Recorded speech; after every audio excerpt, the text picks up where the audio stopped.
So, welcome to the next Maintaining a Balanced dot point, Year 12. Today we're looking at dot point 9.2.2.S6. So again, it has an S, which means that you guys actually need to do this. So you need to, excuse me, choose equipment or resources to perform a first-hand investigation, to gather first-hand data, to draw transverse and longitudinal sections of phloem and xylem tissue. So we need to unpack the dot point. You need to choose the equipment or resources, okay? That's important. The next part of this is to perform a first-hand investigation. So where you're actually the ones looking at it, you're not looking at it in books and things like that. You're actually going to look at sections of phloem and xylem tissue. So to gather first-hand data and draw transverse and longitudinal sections of phloem and xylem tissue. So it's basically a prac, okay? It sounds a little bit more different steps than what there actually are, I guess. So just a bit of a recap based on what we did in preliminary. What are phloem and xylem? So phloem carries food, xylem carries water. Basically, xylem carries minerals and water from the roots of the plant because that's where they get absorbed. And xylem are actually made of dead cells with lignified or hardened cell walls, okay? Phloem, on the other hand, carries glucose from the leaves because glucose is made through photosynthesis in plants, which happens in the leaves. So phloem carries glucose from the leaves to other areas of the plant to give them food and energy. And phloem is made of living cells within the plant, not dead ones like the xylem. So plants can be cut into two different planes basically. Longitudinal sections are cut along the length of the organ, and transverse sections are just the same as a cross section, so it's cut across the width of the organ of the plant. So the aim of this prac is to observe and draw transverse and longitudinal sections of phloem and xylem.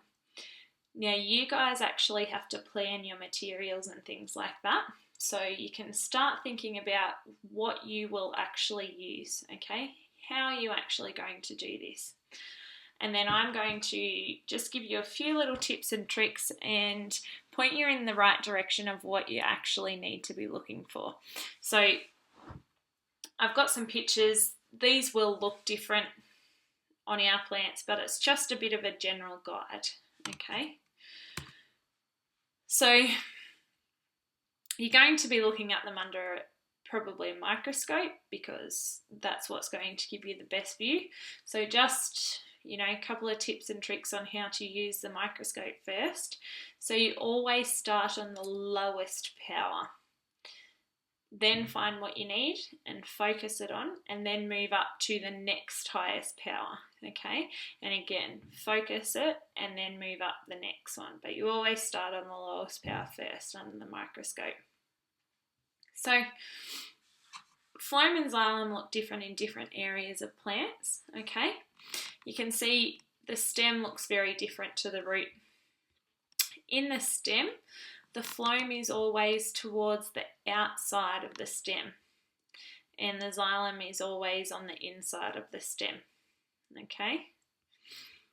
And in the roots, xylem is always what makes the X, okay?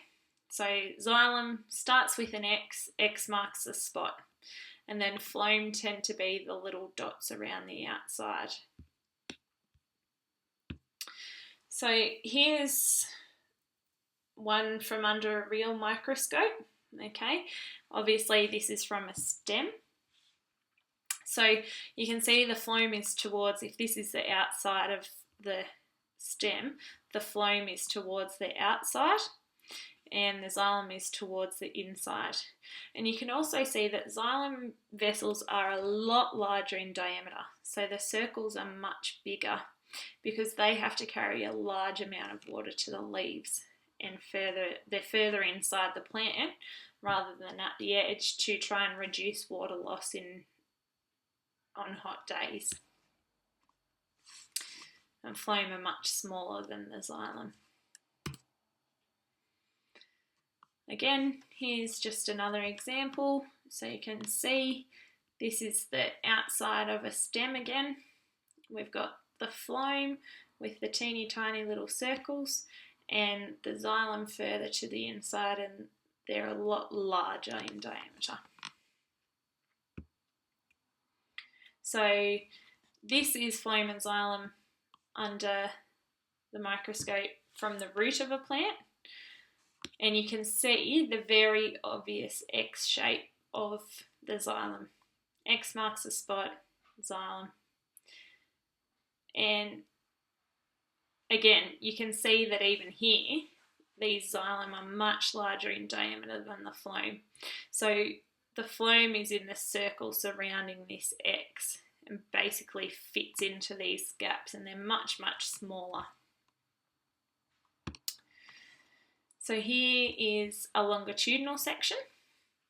So you can see in the xylem, there's pink lines going across sideways, and you can see the thickening of the walls, okay? And generally, depending on the stain, in a longitudinal section, the xylem will be much more coloured and much pinker than the phloem. The phloem, that's because of those thickened cell walls. You can see the phloem here, and they have runs down that way. So they're just some hints on what to look out for when you do your own. Enjoy.